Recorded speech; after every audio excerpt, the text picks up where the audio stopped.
but we might be small, but we are perfectly formed.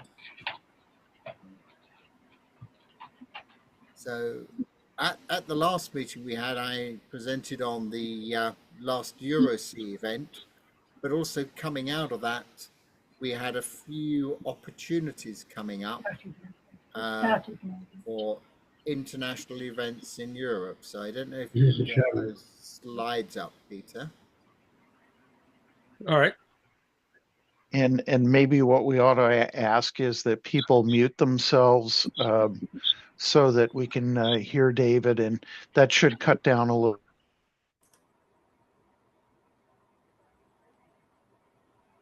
I'm sorry, I was muted. We should ask people to. Oh, Peter muted us. Okay, thank you. Never mind. Yeah. I can do that. I have the power.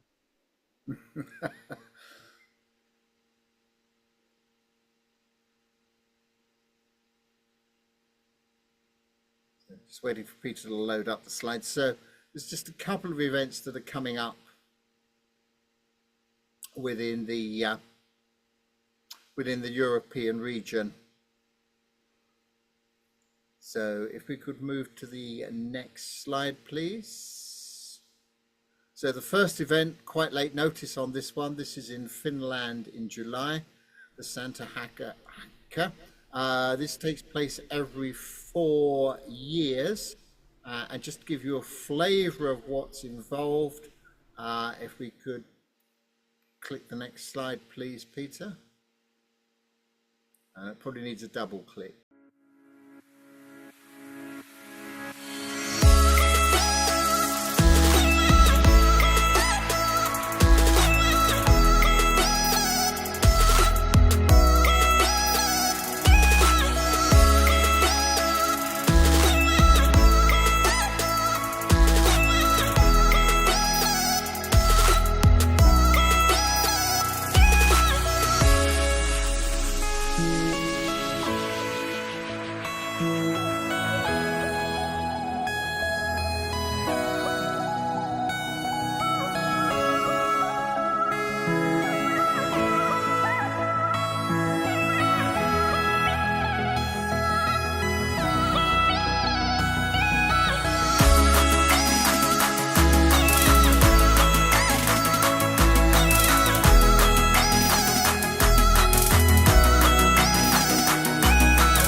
Hi guys, I'm from Mexico. I'm Leo Torres, and why Finland? Finland is a country with beautiful landscapes, magical forests, and full of Viking history. She's frozen, but full of warm hearts. Finland also has one of the most peaceful environments of the world, where the natural and the human coexist in sustainable manner. Therefore, Finland is the best place to subjugate the being and exalt the spirit. Thank you, and I hope you have a great camp.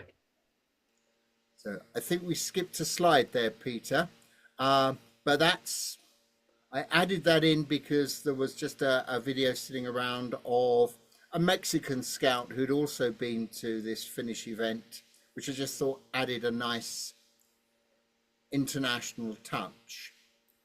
So if we could skip to the next slide, which should play. Oh, no, wrong way. So that just gives you a little taster of the event.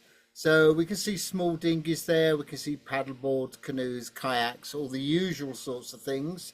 I think what's really nice about this event is that there's a focus on the yachts that you would have seen at the beginning and the end, and they are specifically designed for a patrol of scouts to sail in. So each patrol has its own yacht, as it were. And I think when we go back to the slides, we have a link.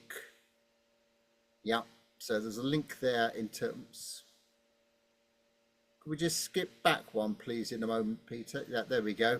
There's a link there to the website where you can find out more about the event. It's held every 4 years, so a bit late this year, but you have plenty of time to apply for the next one.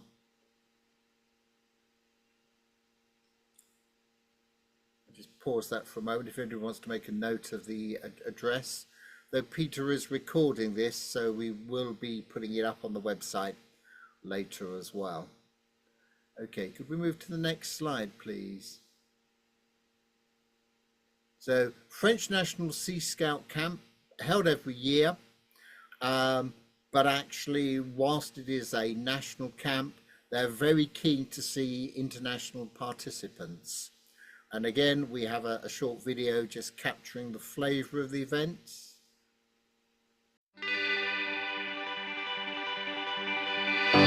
Walk away, here to stay. Down a hill, here comes the sun. Walk away, down a mess. So many days, here comes the sun. Somebody, someone else, and myself. To look into the mirror, never stray. Somebody, someone else, and myself. Now look into the mirror, look again. With you, my friend. Here comes the sun, easy to see. So many days, hurt yourself with good control. Oh, walk to the bones, here comes the sun. And head for the door, you're gonna sit by.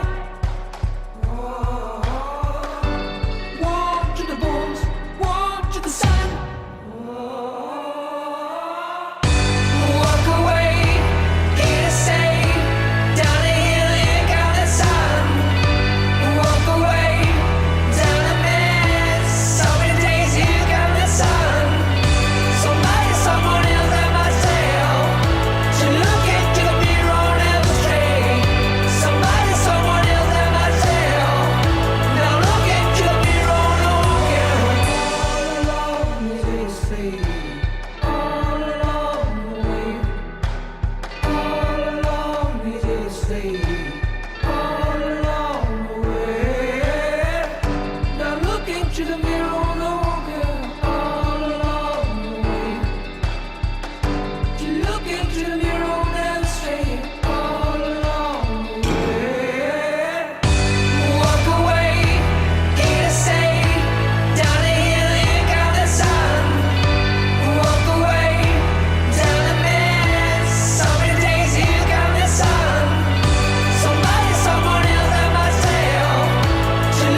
Okay, as I said at the beginning, it's held every year.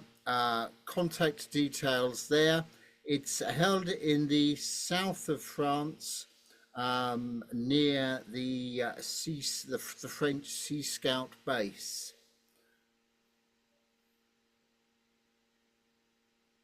We had a couple of representatives at EuroSea last year in the Czech Republic who were very keen on promoting the event and getting more internationals to attend.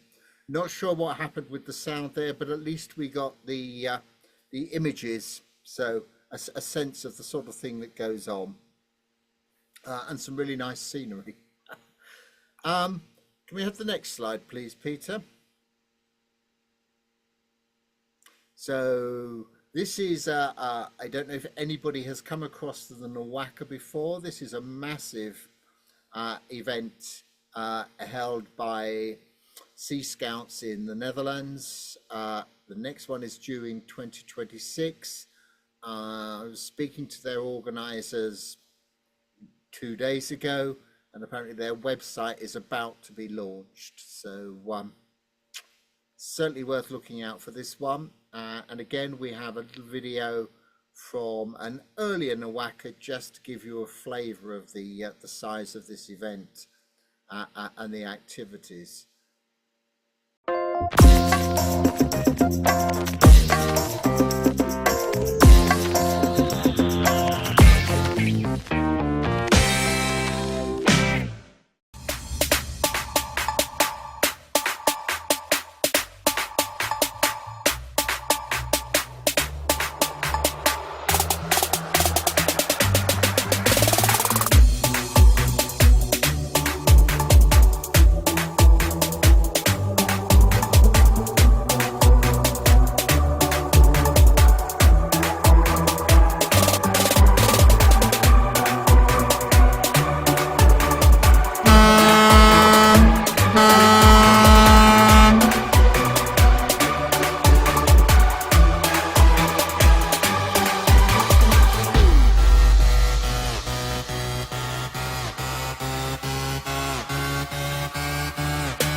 Jullie hebben dit jaar de laatste Nawaka gehad hier in Roermond.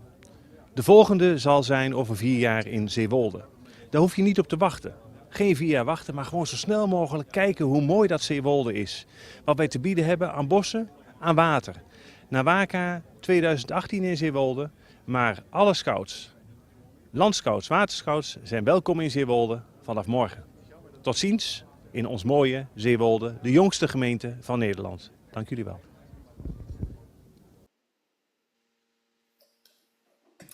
So, fantastic event. If you've not been, I would recommend you go. It's probably one of the bigger Sea Scouts event. Worth going just for the night sail where all of the boats are illuminated. So, next one is August 2026. As I say, the website is due to be up in the next few weeks, but you'll see on the page there's a temporary contact if you're interested in getting details at this time. And if we could have the next slide, please, Peter. Don't have any more details about this event at the moment. This is something that came up relatively recently. This is the Danish Sea Scout camp. Again, very keen to have internationals. July 2028, and again we have an email contact for that.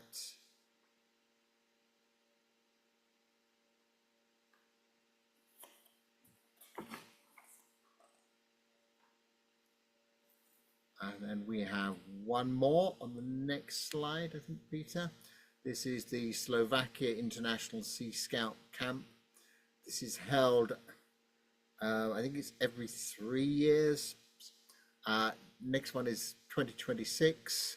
We don't have a date for that yet. It's probably August time, but that's to be confirmed. The website shows the 2023 details at the moment, but there are email contacts if you're interested in knowing more about this event.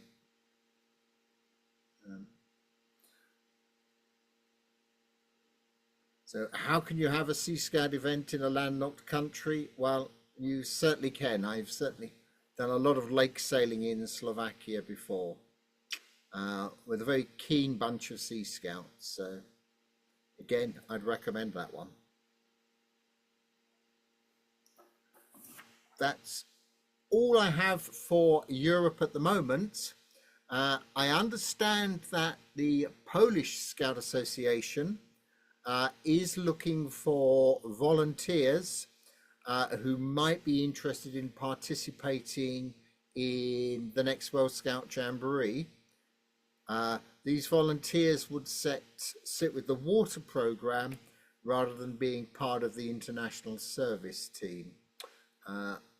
If I manage to get some more details about that, I'll certainly share those with people post-meeting.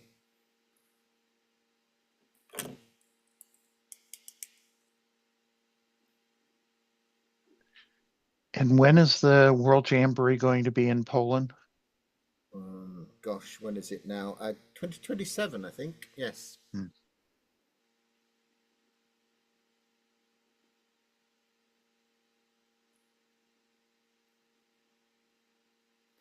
I'm not particularly involved with the 2027 event, so I don't know a great deal about it, but I certainly know the Poles are interested in getting together. They're looking at a big water activity program. Are they envisioning something akin to what the Dutch did at the 1995 World Jamboree? Do you know? I don't know.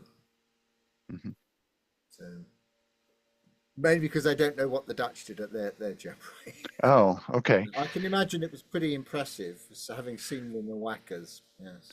Yeah, the Dutch and the Belgians basically pulled in all of their lily flats from around the country, and they provided all of the day sailing. As well, they have a number of larger craft that they used to give people an opportunity to cruise across the Isselmeer and visit some of the nearby communities. Right.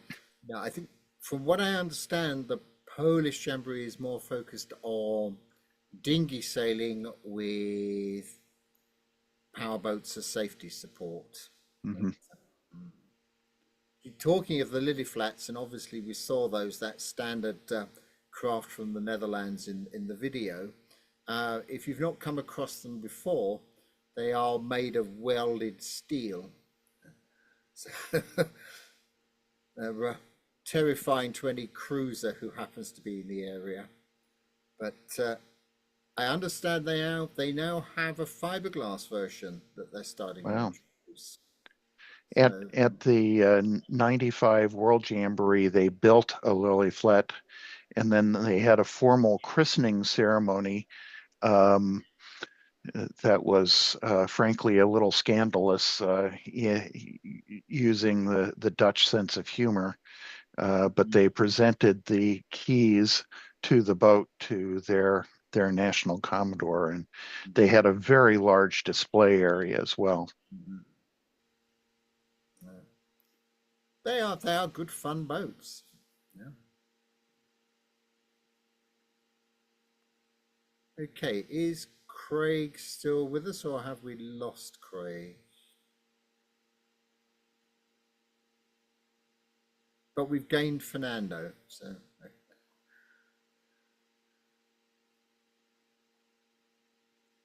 I don't see. Oh, There we go. here comes Craig. Mhm.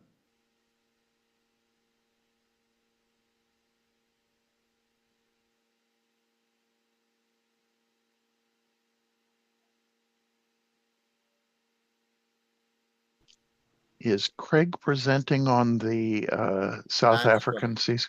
Mm-hmm. That's right. Hi there. Hi, I'm back. Right. Apologies.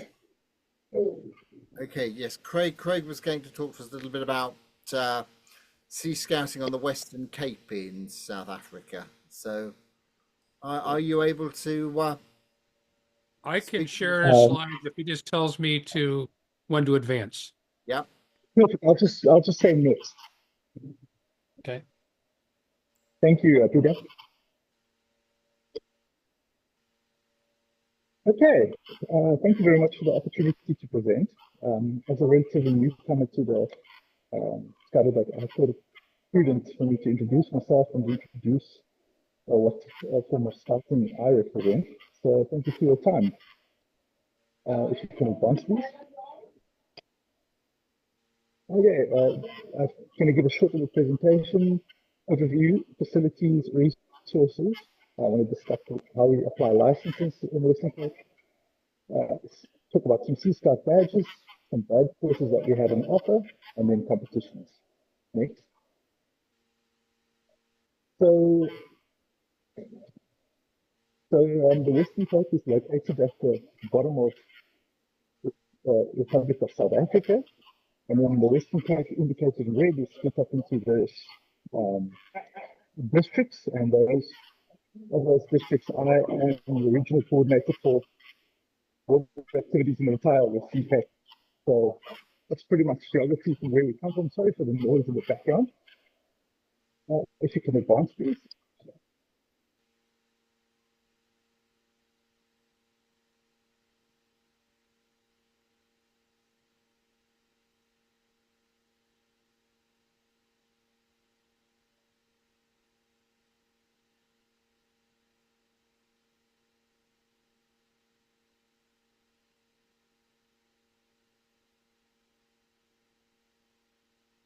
I think we might have lost Craig there again. Yeah. He's still on, but Yeah.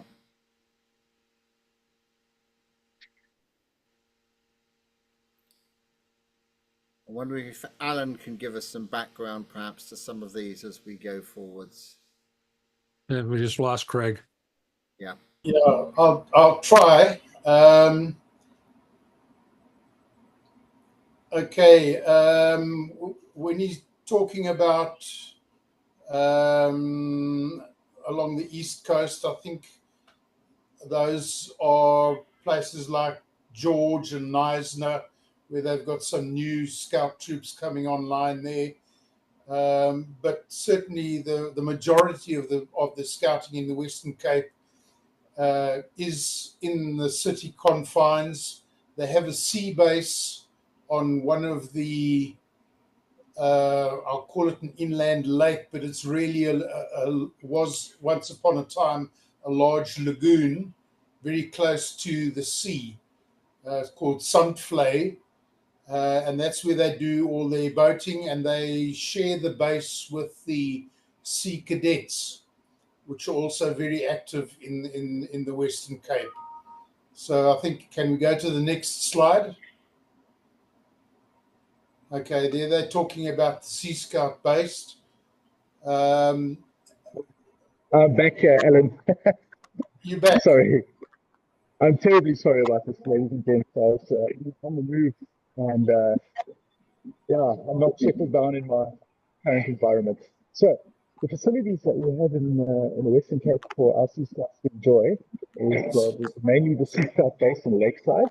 We have, Sorry, Craig, yes, can you try and speak a bit closer to your microphone, because you're coming through, your audio is very, very poor. I think try and slow down and speak closer to your mic. It might improve. noisy environment and sketchy Wi-Fi. Yeah. Please, if you could just continue, it's straightforward. Thanks very much. Cheers.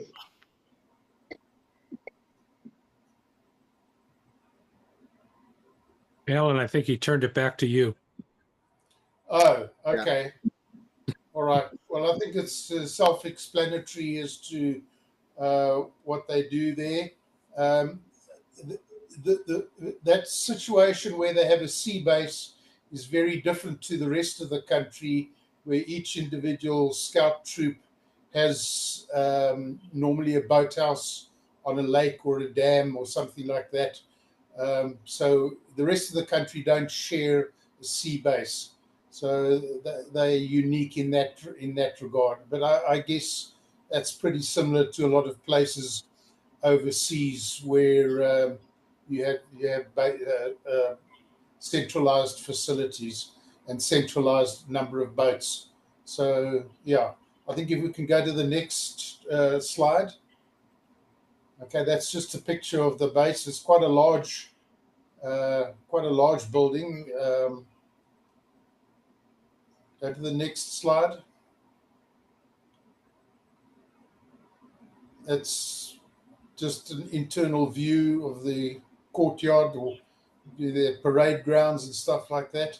I've actually never been there myself, so I can't talk too much about as to what's in these particular slides. Next, please. That's a picture of Sandvlei at sunset. They have a problem there, unfortunately, at the moment, that the water body is becoming very shallow, and there's a big effort to try and get it dredged out so that the water level is a bit deeper. So they have problems there when they're doing dinghy sailing, with centerboards touching and capsizing and getting their masts stuck in the mud and the sediment. So it's a bit of a problem, but for rowing and kayaking and canoeing, I think they get by. But hopefully they'll get it dredged out. But it's going to cost the city council a hell of a lot of money. Next slide. Okay, I think we've mentioned some of you people who've been on the previous Scuttlebutts. We have an ocean-going yacht called Rotary Scout, and she regularly takes part in the Cape to Rio yacht race, which goes from Cape Town over to South America. So we do our deep keelboat training on that one in the Cape. And it's the only ocean-going yacht that we have in Scout South Africa. Next slide. That's a picture of her there, and some of the guys doing training, going out on weekends. Various troops book time, and they've got qualified, obviously, South African Maritime Safety Authority qualified skippers to skipper the boat. She's a very, very seaworthy boat, an old design, built like a brick outhouse, and she's got quite a few ocean crossings. And when they come back from Rio, they go south around the South Atlantic High. So they pick up a lot of pretty rough weather up there in the South Atlantic, as opposed to the normal trade wind routes from Cape Town going up north. So she's a very good sea boat. Next picture. Okay, there's just some pictures of Rotary Scout there. Next picture. They're just some resources for the Western Cape. And if you don't recall those, those websites are available on scouts.org.za if anybody wants to go and have a look and see what they're doing. I think that's probably the last one. Okay. All scouts in South Africa are encouraged, that's land scouts, air scouts, and sea scouts, to undertake as the first part of their training a water awareness certificate that covers a lot of diseases, waterborne diseases that people can get. They cover the weather patterns on dams and rivers. It covers swimming safety, how to set up a safety picket if there's any swimming done, that sort of thing. It's a precursor to the water activity license courses, which I think I did discuss in one of the previous meetings. But basically, your water activity licenses are starting off with what we call our flat water charges, and that is for pulling boats, sailing dinghies, and then we have canoe and kayak also for flat water. Then once people have that, we migrate to what we call open waters, which is a license for people who do sailing on the big inland dams. We've got quite a number of very big inland dams, which are actually at this point in time, every single one of them is overflowing due to the amazing rains we've had in the country over the last month to 6 weeks. But those dams become very, very nasty and very, very dangerous in bad weather. They're also subject to thunderstorms and lightning in the summer months. And so people have to be very aware of the weather patterns. And we have local, for instance, the inland troops study the inland weather patterns, and the Western Cape guys and the coastal guys study their own weather patterns so that they are au fait with what to expect. Once we've done the inland open waters charge, we have a powerboat license, and that allows people to take charge of a water activity where powerboats are being used. Now, that does not necessarily allow them to skipper the boat, because any powerboat over 15 horsepower has to have a nationally monitored skipper's ticket. But basically, it would allow the scout to oversee a water activity where there would be a qualified skipper doing the training in the powerboats. Quite a few of our scouters do have their various categories of national certification. So yeah, then as far as the canoeing and kayaking goes, we have a white water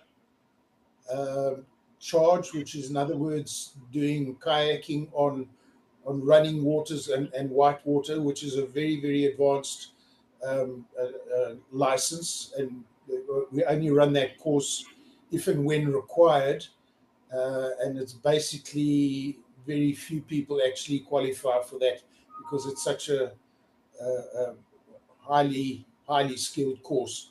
They don't do much whitewater kayaking down in the Western Cape, as far as I know. It's mostly up on the inland rivers. And then we do have an offshore skipper's certification, which is really just an endorsement. There's no course at this point in time to qualify people for that, but it's something that we will be hopefully working on, or Craig will be working on in the future. I think that covers all the licenses.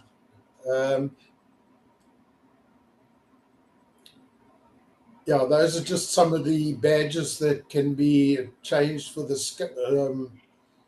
for the various grades. Probably very similar to various other courses that are designed internationally.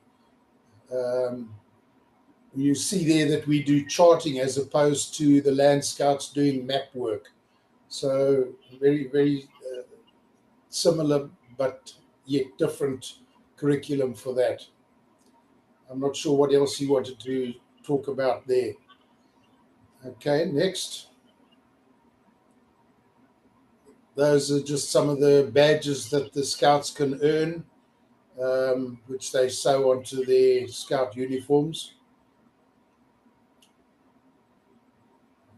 Next. Kontiki is a rafting competition, which there are two Kontikis held in the country, one in the Western Cape and one inland. And basically the Scouts are required to build a raft out of drums using gum poles and lashings and some sort of accommodation on the top. I'm not quite sure of the regulations for the Western Cape one, but normally they've got to spend 24 hours on the raft doing various tasks, maneuverability tasks and cooking competitions and so on and so forth. It's great fun. I think they have a lot of other land activities that go along with the campers that are supporting the rafts. But yeah, that's Kontiki is a huge annual event.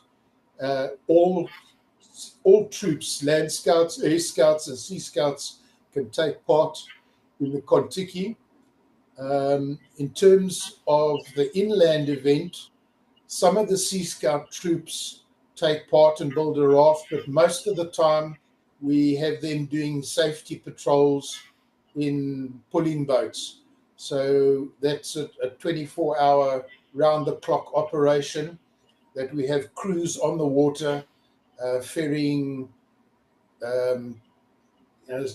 whatever the issue is or safety issue that the rafts need support. We have pulling boats going out to the rafts to support them, as well as power boats if necessary. Next. That's just another picture of the Western Cape Kontiki. Each year they have a theme. So in 2024 it was folklore. So the people dress up according to a theme, and they try and build the accommodation on their raft according to a theme, and they get prizes for how good or how well they do at that sort of thing. I see in that picture quite interestingly that they have a lot of leeway in terms of what they build the rafts out of there in the Western Cape. But I know that we specify steel drums or plastic drums. I see they build them out. That particular raft there was built out of some sort of plastic rotor molded boats. So they wouldn't get away with that inland. Next one. Those are the bosun dinghies. That's the dinghy which they use in the Western Cape for rowing or pulling and sailing. It's a gunter rigged boat, very nice seaworthy boat. A naval design. They used in the Navy and used by the Sea Cadets as well. We use a different type of scout gig up here inland, but in the Western Cape and along the east, along the coastal places, they use the bosun dinghy. Seamanship competitions, I'm not sure what sort of things they do down there, but basically it would be sculling, teaching or proving that they can scull, rescue work, all sorts of things like that, docking, competitions for retrieving man overboard, that sort of thing, just general seamanship type things. Next.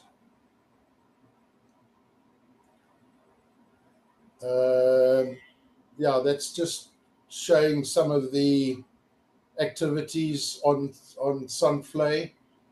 I'm not sure if that's actually that picture is on the coast or if that is Sunflay, Craig. I'm not sure what it is.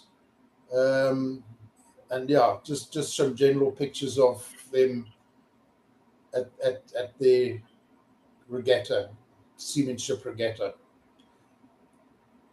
Next.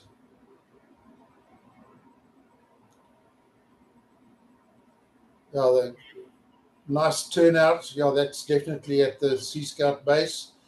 A nice turnout of the sailing dinghies there. You can see the beautiful mountain backdrop there in the Western Cape. Next.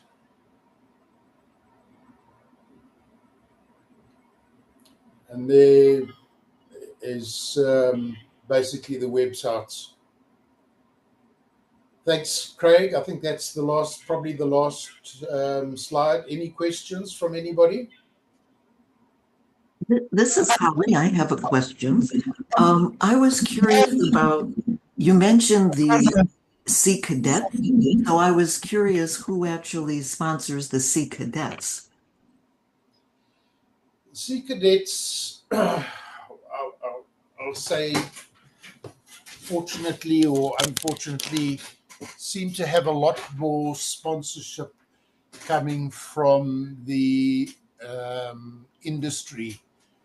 They used to be sponsored and supported a lot in the old days by the South African Navy, but that sponsorship has fallen away quite dramatically.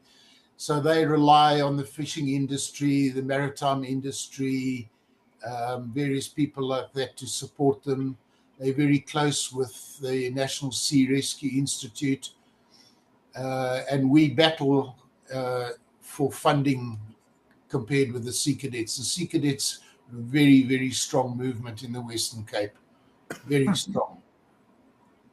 Well, it's nice that they have your events to participate with. Yeah, because your events are really, special. So it's really nice that they have that you allow them to participate with that. Yeah. Yeah, we do. Just talking about Sea Cadets and Sea Scout cooperation, up here in Gauteng in the inland, we have an annual gig adventure, which is a 96-kilometer long weekend expedition. We don't call it a race because it's not a race, but we invite the Sea Cadets to participate with us. Unfortunately, they are nowhere near as strong as Sea Scouting inland. They're very, very poorly supported inland. So we try and help them as well, and we try and help them with training and inviting them on training courses as well. But the Western Cape is very, very strong with the Sea Cadets, but very weak elsewhere in the country, which is a shame. So 6 of one and half a dozen of the other. We strong in some areas and they weak in some areas. I'd like to say thanks, Alan, for picking up there for Craig. And I have to say, when it comes to the Kontiki competition, what a fantastic idea. I just love the idea of scouts building their raft and then living on that for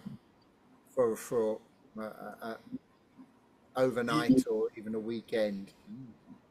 But back in the day when my son was in scouting, we had a maximum of something like 96 rafts one year on the water, and that was a nightmare.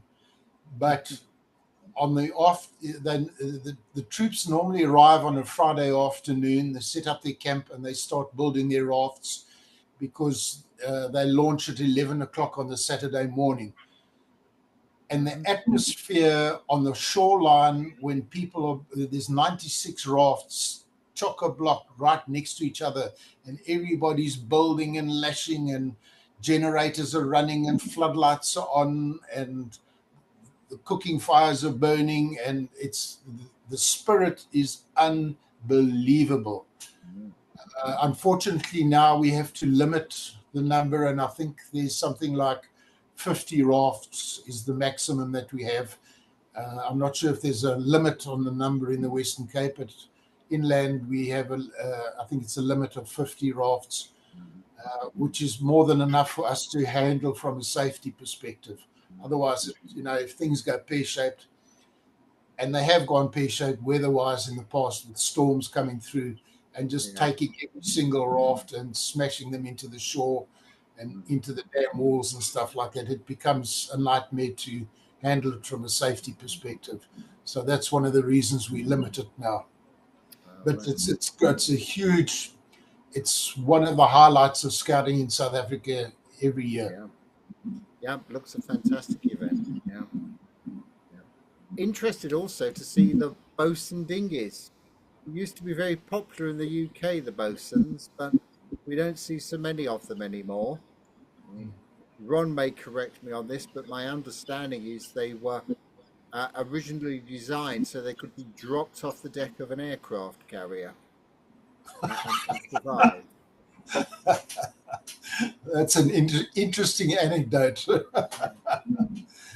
Yeah, I don't know how many or how old they are. They've probably been around quite a long time. I don't know if they're building any new ones lately, maybe one or two, but it was the standard Royal Navy dinghy. Yeah. How large are they? I think they're about 12, 13 foot long, something like that. Oh, wow. My experience of the bosun, it's 14 foot long. And as a teenager, I certainly sailed a bosun. I think frigates were the smallest ships that they tended to have a bosun or a couple of bosuns on board for recreation when in harbour. And how many people would typically be aboard when it's being operated? It would normally be a two-person boat, pushing it for three, but two-person boat. I think we sail them. Craig would have to verify, but I think we can normally sail with 3 or 4 scouts on them. That's big enough for that. Yeah, that would work. I'm not sure how many they have in a pulling crew. Probably 4 and a coxswain as well, something like that. So it's meant to be either sailed or rowed as a pulling boat. Yeah. Mm-hmm. Yeah. Wow.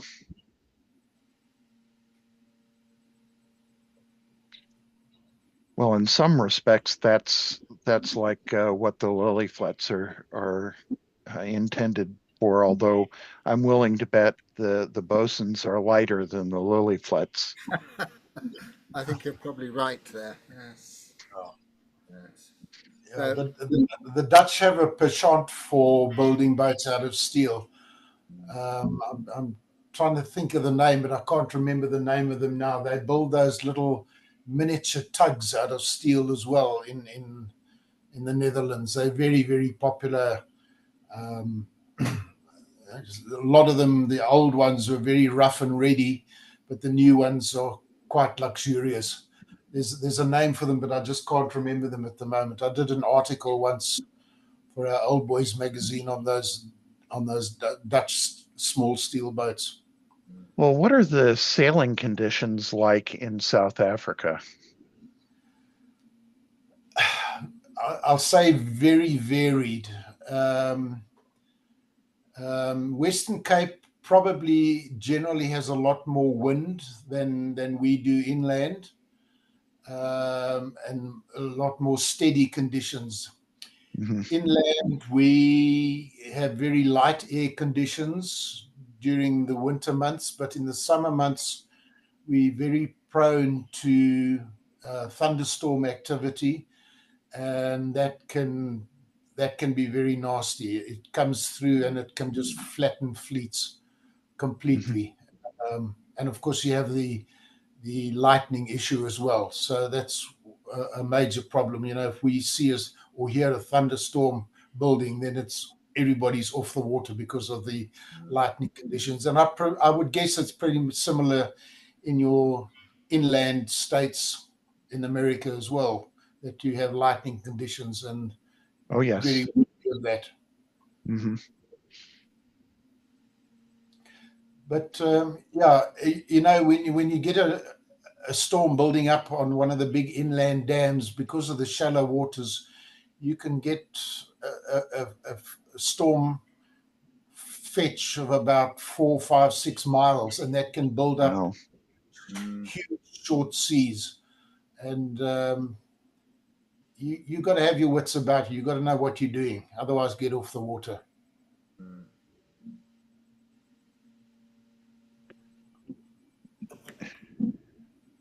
Any more questions for Craig, aka me? I was interested to hear you talking about, yes, capsizing and getting the mast stuck in the mud. That rings a bell with me because the estuary we normally sail on has just over a 6 meter tidal range, which means if we're sailing on the top of the tide, that's great. But if people get a little too close to the side on an outgoing tide, then, we normally have with beginner days 1 or 2 sails that need a good scrub down at the end of the day, shall we say. Yeah, some of our inland dams, which are very shallow now, are extremely polluted. And if we get your headboard stuck in that mud, it just comes out pitch black, and you can't get that out. It stains the sails terribly. But it's just one of the things we put up with. So there's no regular dredging program for the dams then? No, our big problem at the moment is invasive water species, the hyacinth, and one of these Japanese pond weeds. One of our big dams, just about 20 kilometers north of us here, the water hyacinth is absolutely out of control because of the water runoff from the urban areas has so many nutrients in it that the water hyacinth just kills half, 3/4 of the dam every summer. They're trying biological ways to combat it. You know, these beetles that they import from South America, it works to some degree, but yeah, water hyacinth and Japanese pondweed is a problem. It's spreading across all the dams in the country, and it's terrible. So I don't know if certainly in the UK, the Royal Yachting Association has been running a program called Blue Green for a couple of years now, and a part of that features invasive species. The idea that every time you take your boat out of the water and move it to a new point, you wash it, you dry it, and the same with kayaks and canoes. yeah. Yeah. We have a couple of rivers that have been quite badly affected, but it's not a major issue at the moment. Yeah. Yeah, There we have a problem on our inland lakes with zebra mussels being invading lakes because people don't clean their boats after taking them out of salt water. Yeah, we have certainly tried.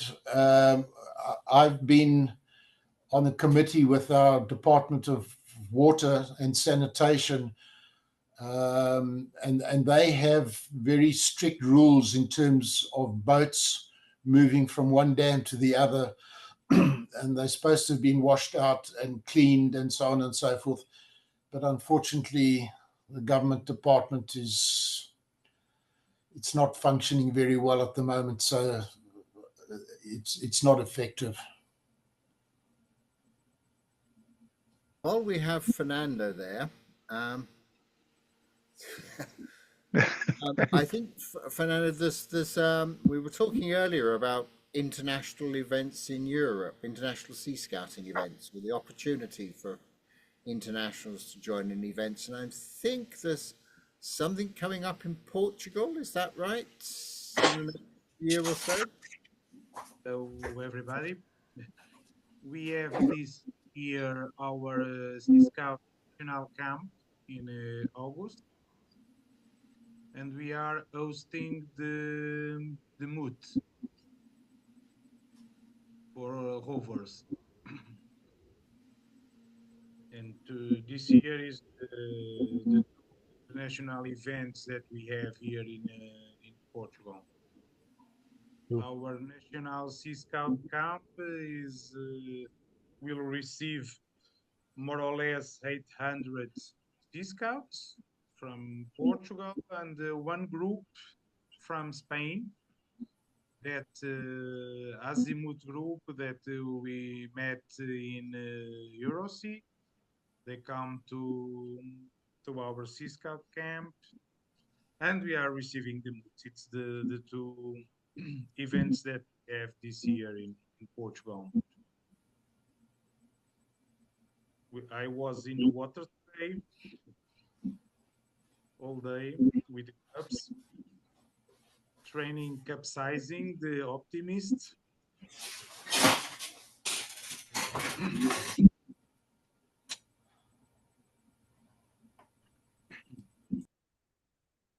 So, as you know, Thanks. Yes. we can go to the water every day of the year. Yes, I think if Fernando has sold me the idea in the past, I think, of being a Sea Scout in Portugal. I can see the attraction. Yes. Yes. We have sun most of the day. So, Ron, do you want to tell us a little bit about what you're up to at the moment in... I think you and Sylvia normally run a big canoeing kayaking event this time of year. Is that right?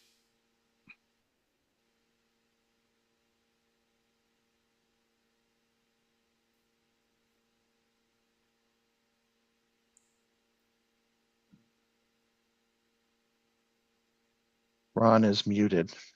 Yeah. I think you're muted at the moment, Ron.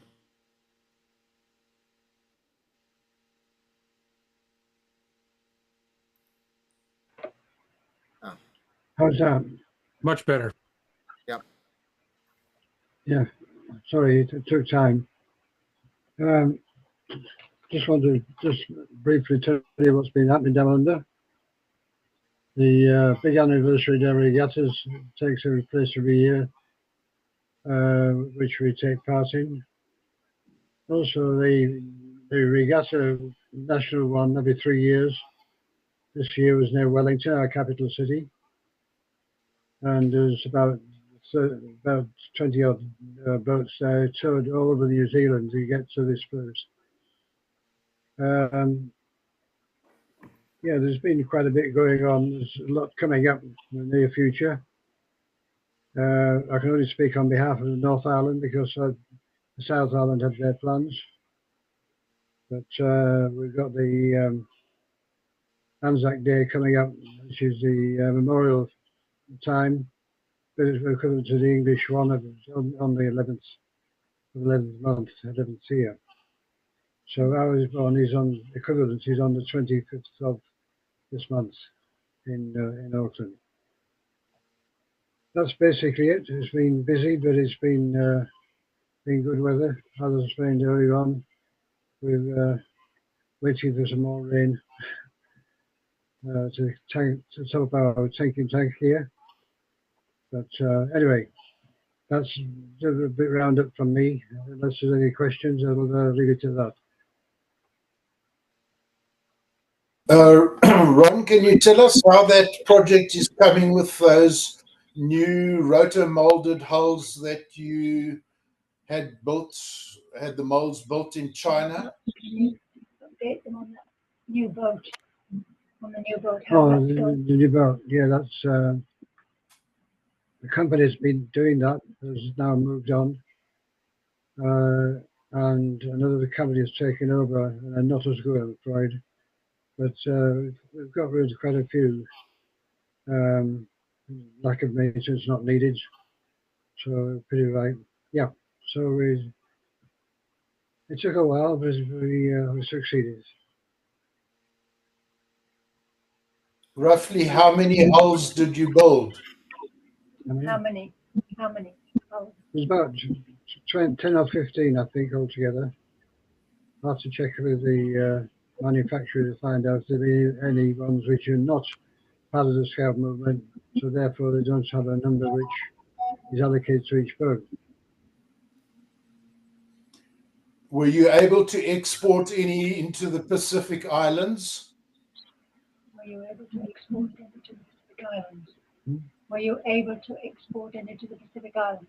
Only, yeah, you're right. Only Pacific Islands, but the Fijian Sea Scouts have closed down. So have the Cook Islands one as well. So nothing much there, but the wooden ones are still up there, still being used. So you didn't export any of the new boats to the island? No, that's the only ones we've exported.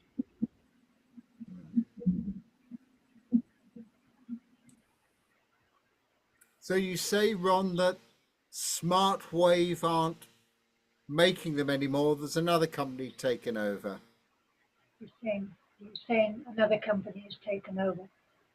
Yeah, sorry, I just sorry to pass on what you're saying. Yeah, the company that's taken over is not really interested in it. They're more interested in water tanks and stuff like that. But it's really frustrating. I want to try and get all the gear off the company. The advantage I had in the early days was the fact that the guy who owned the company was also a Sea Scout leader. So it was that was very handy. But marketing it nowadays, they're just not interested. In fact, we had one which arrived down in the South Island of New Zealand, which was in a hell of a state, damaged and all sorts. So they had to replace that one. The group did keep the original one, which was sent, so they got a free boat out of it, which was pretty good.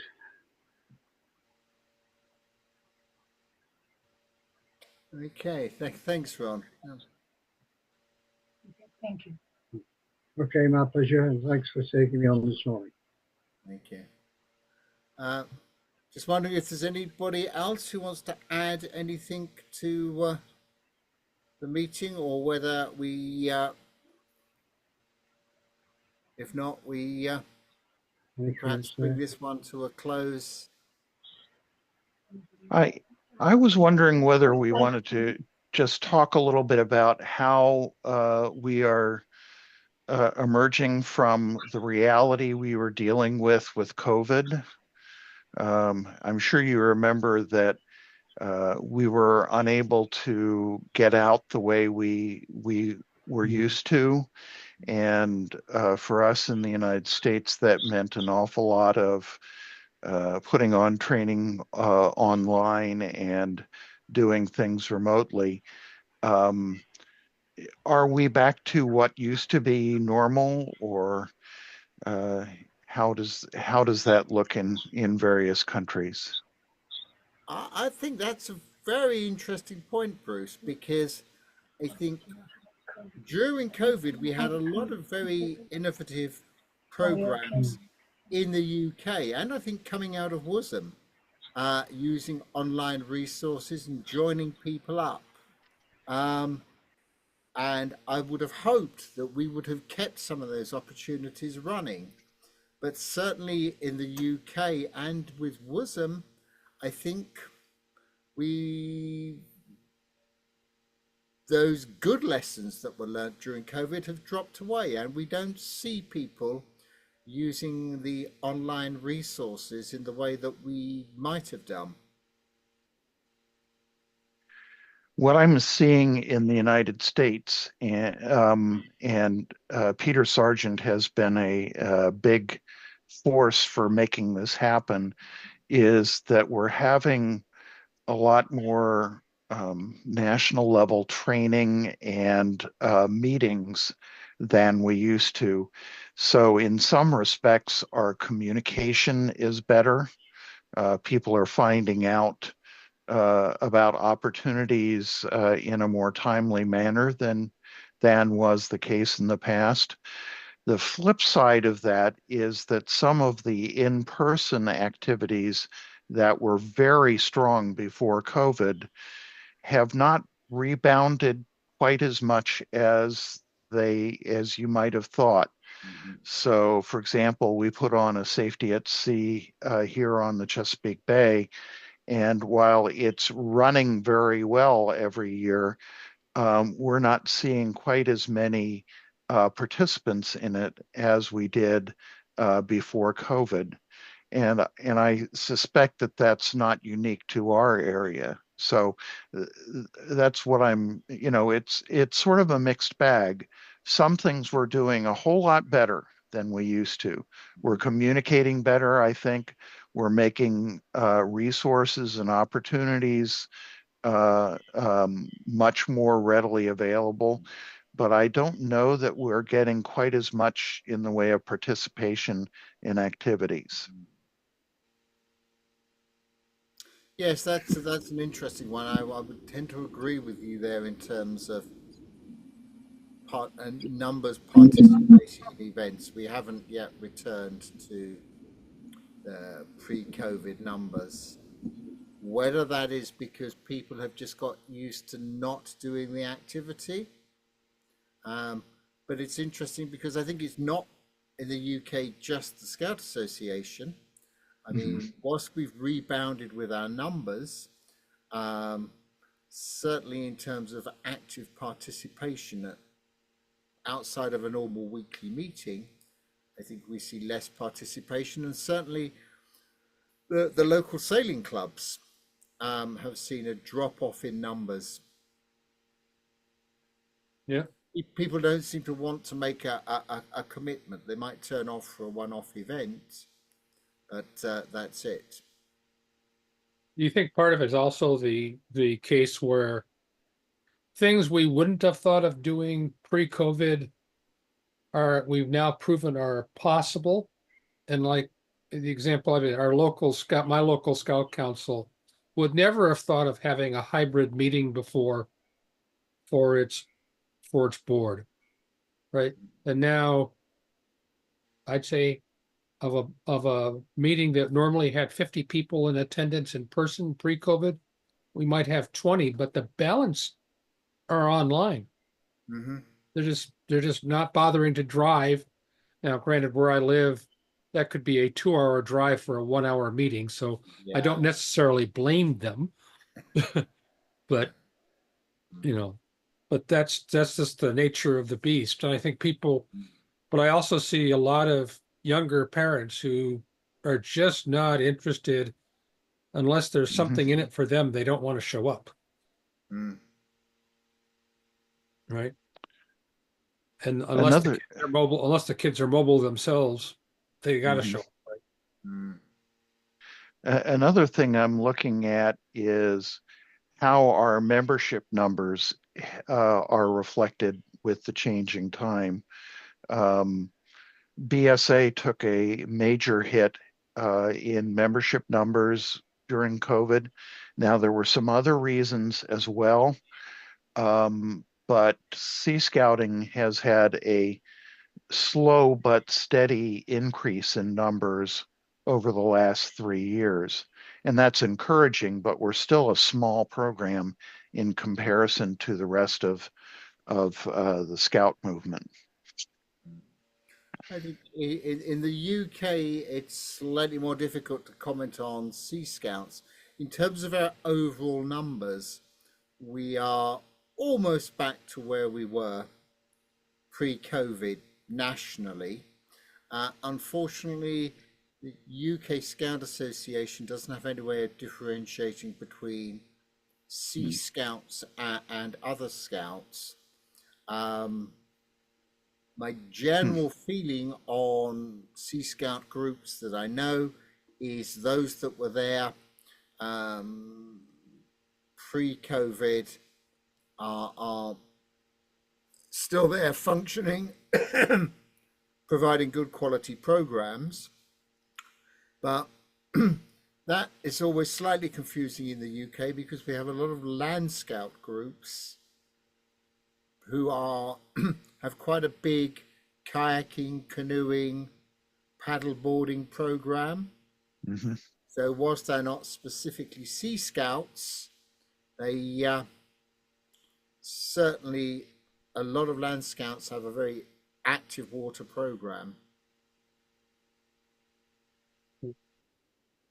David, you mentioned WASM just a minute ago. I don't know if you were aware of this, but I just saw an announcement where there's a special Jota Jati coming up that WASM is sponsoring through Kanderstag.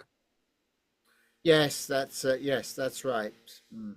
I have seen that. Yes, yeah, it's coming up beginning of May 7th through the 11th.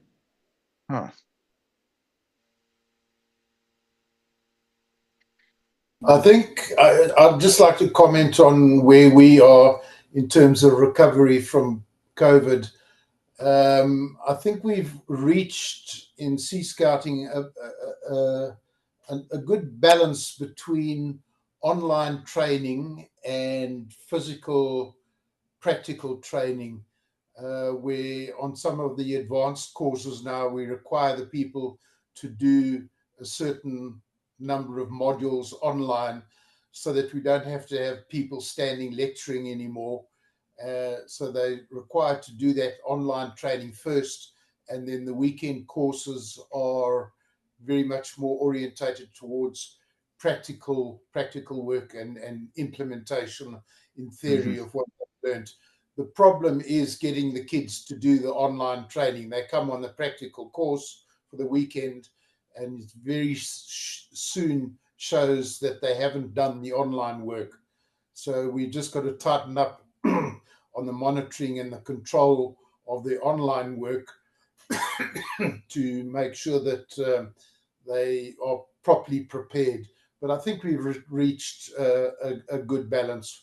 For instance, the water awareness courses, which used to be a practical one-day course, is all online now, so that we don't have to have people driving around, because as you say, the costs of fuel and travel and security and issues like that, people are not interested in traveling unless they really, really have to. So I think we've reached a good balance at this point in time. The courses are always being improved and modified. But our biggest hit, as I mentioned in the last meeting, was the loss of skill. And to build that inherent skill base back again is going to take a long, long time. But we're getting there. We're getting there slowly. Here in Portugal, we are now with the same numbers that we are in pre-COVID dates. We don't lose kids because I was in the national level during the COVID season, and we made a lot of work trying to keep the kids together. We didn't lose kids. We lose, yes, some adults because they discover that they have weekends, and that's the thing that they Oh don't no. have much used to do that. But now we are recovering because the rovers stay with us, and now they become leaders, and now we have people with more skills, even the adults that get out of the Sea Scout groups. And I think that now we are also a little bit, we have more Sea Scouts now that we have before the COVID. We return this year to the training, to the leaders, Sea Scout leaders trainingship, presential, not online. We have some balance also, and we have online some materials that are not important because we need to have time for the safety issues and practical stuff. And now we are running two trainingships with more people that we have before COVID. It's usual to have classes with 23, 25 people. Now we are 30, 32, and we are now, I think we are in the good wins. Cool.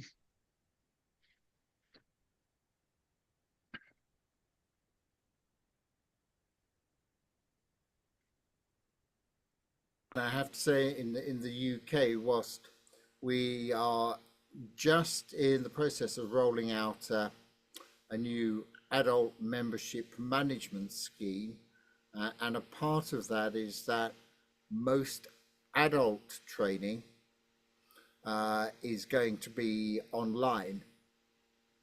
So there will be no need for an adult to go and practically put up a tent in order to progress through their wood badge training. But certainly in terms of certainly in terms of sea scouting, most training is of a practical nature, normally delivered in association with the Royal Yachting Association or with British Paddle Sports. And they are still practically based courses.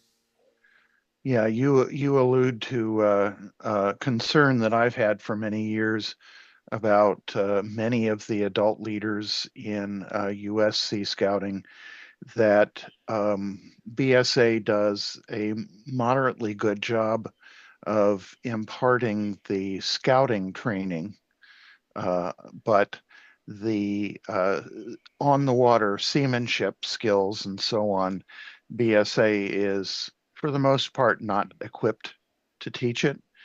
And we haven't done enough to encourage our leaders to get the training from places like the Coast Guard Auxiliary or the Power Squadron or the American Canoe Association. There are a number of groups that offer high quality training, and any of them would be good sources for that training. I think we probably haven't done enough to encourage our adult leaders to take advantage of that training and improve their skills. not only will they get more out of it, but our scouts will have a safer experience in their program. One of the things I'd like to comment on in terms of practical training, somebody might be very good at doing online training and score 100% and work through the course in half an hour. Somebody else gave him all the answers and so on and so forth. But your course directors who are running the courses have to make a personal evaluation of that scouter to see how he's interacting with the children. Is he respectful for them? Is there any nonsense going on? Does he actually know his P's and Q's? And you can't get away from that side of it. I'm sorry, you cannot qualify somebody to be a charge license holder if you haven't done a decent evaluation of that person in terms of his leadership skills and his ability to interact and just to demonstrate his leadership skills and demonstrate that he can actually train and show people the ropes and how to do things. And we must be very careful of this notion of everything can be done online. Sorry, it can't. Totally agree. Our trainingship for leaders, for Sea Scout leaders, are mandatory in Portugal. Nobody can be Sea Scout leader if they don't have this specific trainingship. But we don't.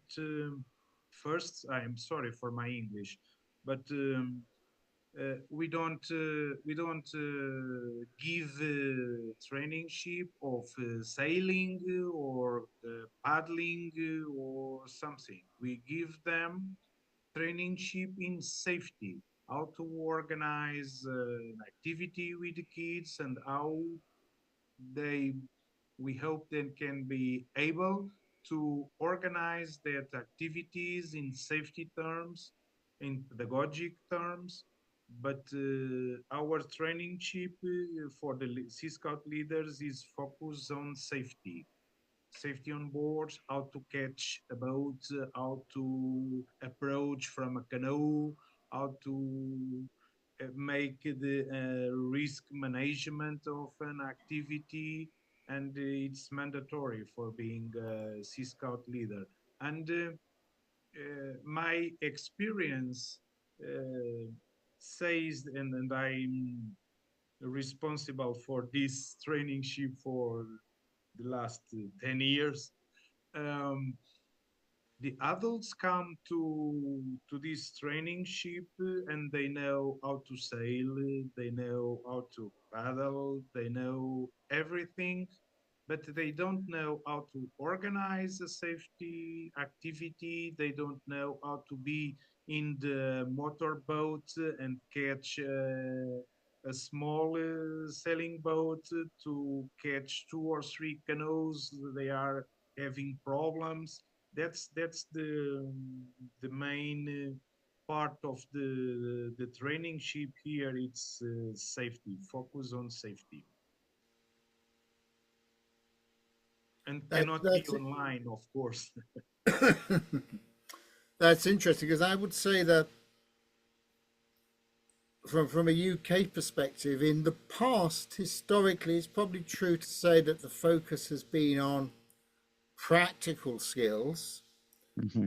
And we're now finding, whilst we still expect those practical skills, actually we're much more focused about how do you deliver an activity, what's your risk assessment look like, what safety precautions do you have in place, what's your critical incident plan in case there's an issue. Yeah, I would agree. That's happening the same in the US. I mean, what's interesting is, and I think it's caused by a generational gap, if nothing else. If you go back to, frankly, my age group or Bruce's age group, or probably many of us here, our scouting skills were taught to us by people who fought in a war. And they had a lot of practical skills, but they also had a lot of leadership skills. And what I'm finding when I'm working in my local council with parents for the next generation coming up of youth, they haven't had those experiences. They don't, so they don't know how to teach it. And then you add to that the risk averse nature of at least many organizations today. The example I use, when I was a scout, I had to learn to build a 20-foot signaling tower, right? We can't build, in the US, we cannot build anything over 6 feet tall anymore. Not in scouting. Hey, Well, there was a period when we had a program called Sea Badge Underway, which was intended to teach adults how to teach skills and to manage underway activities. And that courses has been discontinued. The American Canoe Association has, I don't know that you can see it, they've developed a new course that we're going to be introducing to scout leaders. And among the things it does is teach scout leaders how to run on the water paddling activities, both day activities and overnight and extended cruising activities, trekking activities with paddlecraft. And I would love to see that, but we're not going to make about a quarter of our Sea Scout units these days are paddling focused, and I think that's a good thing. That is a boating marketplace, frankly, that we have ignored for way too long. But we're still not requiring our leaders to have those skills to be able to manage units that focus on those sorts of activities. And I'm a member of the national committee, and we don't talk about that. We are very safety conscious, but we're not mandating the training. And I suspect it is in part because there's a worry that if we require more training, that's going to discourage people from wanting to be Sea Scout leaders. It already seems to some people that we're requiring more skills than other scout programs. That's an interesting point of view, and I think that's probably echoed in the UK, where we've had a couple of fairly high profile legal actions against the association, which has meant that we've had to look quite seriously at what we can offer and how we limit the risks in the same sort of way as Peter was talking about. While we specifically don't have instructions saying you can't build over 6 feet, I think certainly our program is much more risk averse than was previously the case. And certainly there is a discussion in the UK about, are our requirements for activities, be that sailing, be that hill walking, be that kayaking, canoeing, rock climbing, now becoming so prescriptive and at such a level that we are actually now seeing leaders not willing to commit to the time to reach those qualifications. Yeah. If you want to watch somebody at a council level in the US cringe, mention the acronym NCAP, which is our safety standards for multi-unit events. It because it is very prescriptive and very paperwork heavy, to be quite blunt. Yeah, our Safety at Sea event on the Chesapeake Bay used to be a weekend event, and in no small measure because of NCAP, we may have made it a one-day event because the rules involved with a one-day event are much less onerous than a multi-day event. I think, unfortunately, many of us live in a very Litigious. in a very litigious society. Absolutely, yes. Yes. And I think we're going to see. It's interesting because I have the same conversation now with friends in Scandinavian countries who are just beginning to see the same sort of things hitting them, and are now having to review what it is they can do, and what restraints they may need to put in place. Mm. So I think there is a danger we end up in a situation where we end up buying in our services rather than doing these things ourselves, simply Well, to prevent action against our various associations. BSA is making a big effort to incorporate safety consciousness into everything we do. Many committees have a safety point of contact now, and they encourage there to be a safety minute at every meeting where something is mentioned to just keep people thinking in terms of what can we be doing to keep safety issues in mind, and how can we, I think we can still do most of what we have historically been able to do, but there are more rules involved with it, and the more we can be proactive in being safety conscious, I think the more likely it is that A, we will be safe, and B, that maybe some of these concerns will gradually ease a little bit. Mm. I may be a Pollyanna in that regard, but I don't see a downside to that. You know, being safety conscious and looking for ways to ensure that we give our scouts a safe program experience. Um, I don't see the downside of it. If I could just come in there, I think we always have to keep foremost in our mind that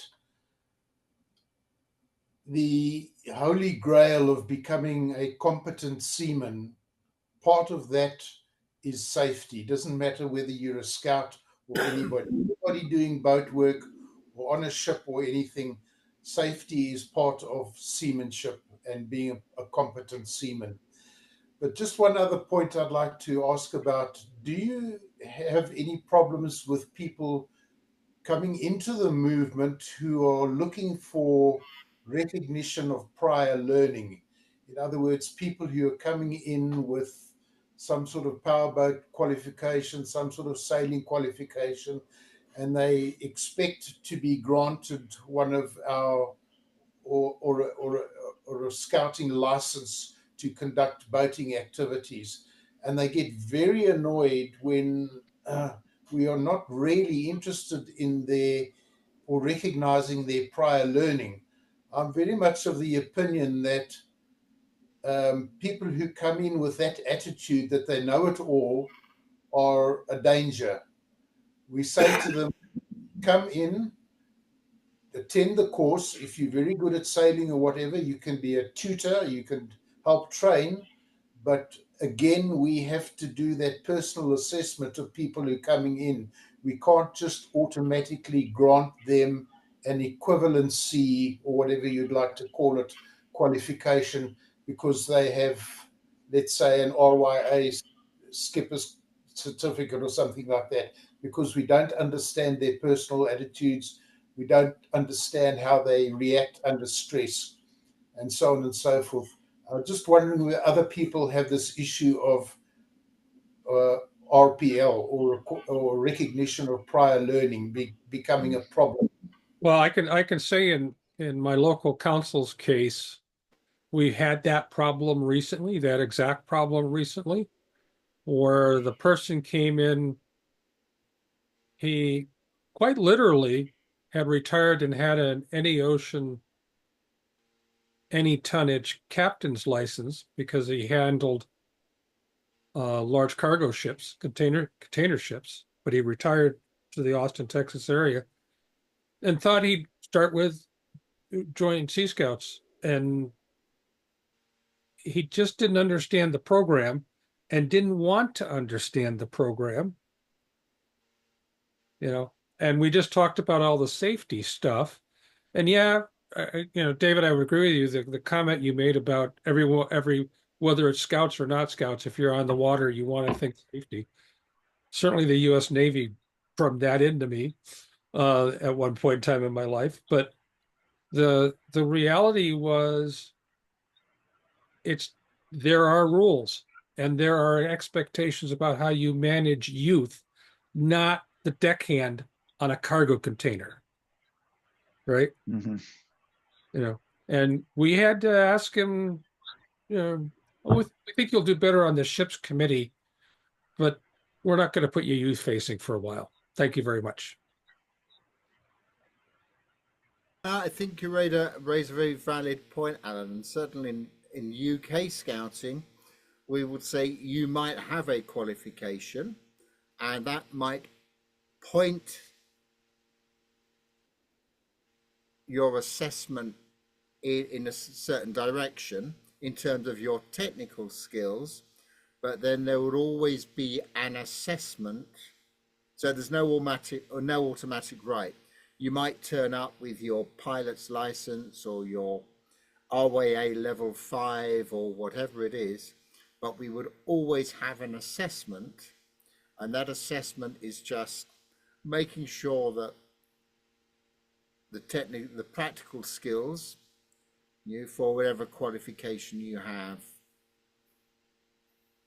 are relevant, but also, again, it's more about, as Peter was saying, how you work with young people, how you manage an event, how you manage safety, and that's really what your scout permit for an activity is going to be based on.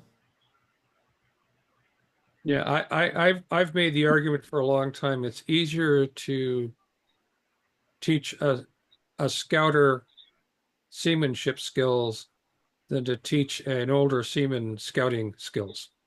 Yes. Yeah, that's maybe oversimplifying it, but that you get my point. No, we've all learned Baden-Powell's patrol method, and that's the basis of everything that we do. And whether it's in a tent or on a boat, everything focuses on that. Yep. I'd like to come in on this one. Sorry, Ron. Hello. Yeah. Go ahead, Ron. Sorry. Yeah, I'd like to come in on this. We have a system in New Zealand where they have what we call a charge certificate, and it can be various types of vessels, and it's a bit like the UK, but we do endeavour to have a standard, and the day skipper one was the basic, and then you get the endorsement for whatever it is for sail, power, and boating. So that's how we stand down here. Yeah, so here happens more or less the same that what Alan says. Every year we receive 2 or 3 high qualifications guys who come and say, I know everything. I wrote the book, and I'm the master of this and master of that, and I don't need to make your certification because I'm the top of the hill. And but we always say we are not a sailing school, we are a life school. We train young kids to become better citizens, engage with everything. We have our method to do things. Good that you have that qualification, but you have to do the traineeship, and we need to be sure that you understand what our goals are. We are not running for medals. We are not running for championship. We have a mission to take those kids, training them with our own methods to they become better citizens and to create a better world. That's our goal. In the last 5 years, only two come to see scouting. The other doesn't, because they are not looking for this. They are looking for Maslow and Herzberg pyramid of something. They are looking for recognition. They are looking for other things. But yes, we have the same all year. Lucky for us, they don't come to scouting.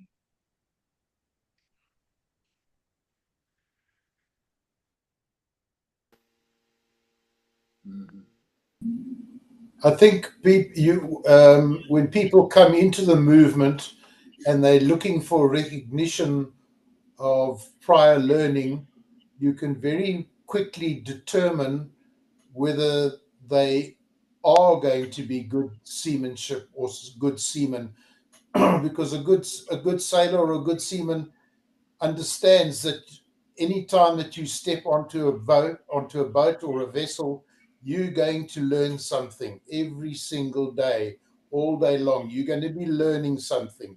And the guys who are not prepared to learn, they raise a big red flag. And That's fair. Sometimes if you explain to them at the outset what the objective is, and you explain to them what the concept is of a good seaman, then they get the idea and they behave and they participate. But it's the guys who don't take that hint, we can't accept them because they're a liability. Bruce, we're afraid we must sign off now. We have another function to go to, and it's been a very enjoyable morning. Thank you to all of you for taking this out, sharing ideas, and what have you. Have a good one. Thank you, Ron and Sylvia. Good night. Good night. Night. Well, David, what do you think? Have we? I think we've covered everything for now. We'll probably need to have a conversation offline about the next event, which will probably be February. I think we've covered everything. February time. Well, we ordinarily do it either late October or early November. Sorry, I'm jumping too far ahead. Yes. Yes. Yes. Yes, October. Yes, absolutely. Yes. Yeah. So, rather than trying to identify a date, I think if people would like to write to David and me and Peter and just suggest dates that you think might work for the next one. And we would be delighted to have more presentations. And maybe we can get Alan to present on sea scouting in some other places. You did so well presenting on the Western Cape that we could get you to present on maybe I don't know, sea scouting in Italy. That's stretching it a little bit. I'll think about what we can do. Maybe a documentary on the gig adventure. I think that would be very interesting. Maybe I'll task my regional commissioner to put a documentary together for that. I think that could be quite interesting. So it might be interesting to see a little more on your Kontiki event. That really was intriguing. Yes, yes. Okay, we've got Kontiki coming up in about a month and a half's time. I will delegate and see that we have a documentary for you guys next time. Yeah. Good.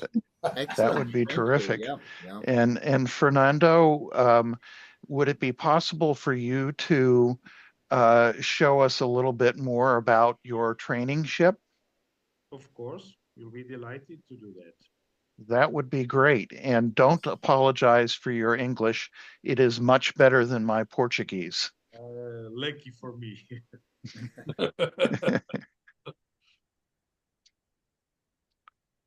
All right. I think that wraps us up for now. So thank you for everybody for participating. Thank you, Peter, for your work on the slide deck.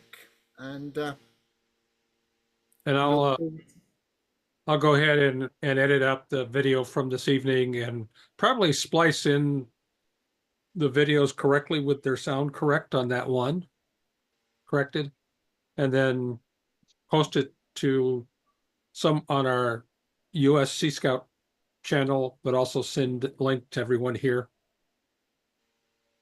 Yeah, we can send it out on the Google group to a wider audience. Mm-hmm. Okay, thank you very much, Peter. Thank you very much, David. This is a really interesting presentation. Thank you, guys. Thank you all. And take care. Good night, good morning, Take or care. good afternoon. Good afternoon. Have a good one, folks. Mm-hmm.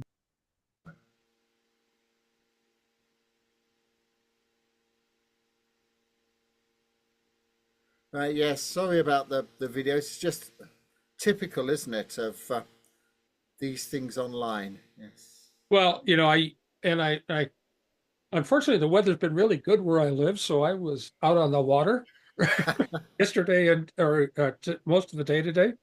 And so I didn't get a chance. I should have tested those videos ahead of time and just failed to do so. So I will do that.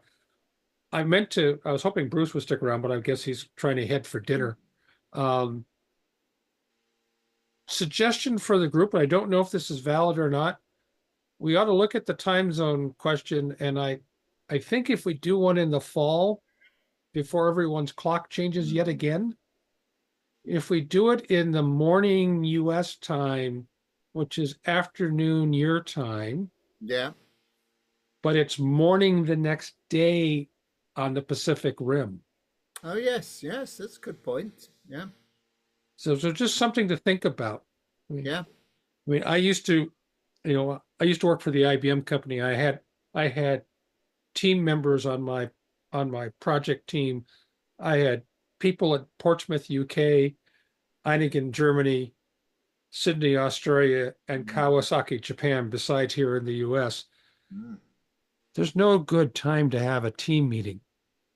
No, but that's a possibility, isn't it? Yeah. Well, that's what we learned is if we did it in the morning in the US, you can work the time zones. India was always the problem child because of the half-hour time zone, but that was,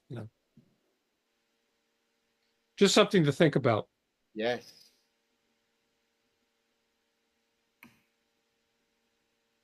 Yeah. Okay. Yes, that's good. Yeah. Okay. Well, again, thanks very much for your help on the technical side, and no doubt we'll catch up online before our next event. Absolutely. Absolutely. I look forward to it. Thank you. you. Enjoy the rest of your day. You too. Get some sleep. I'm sailing tomorrow.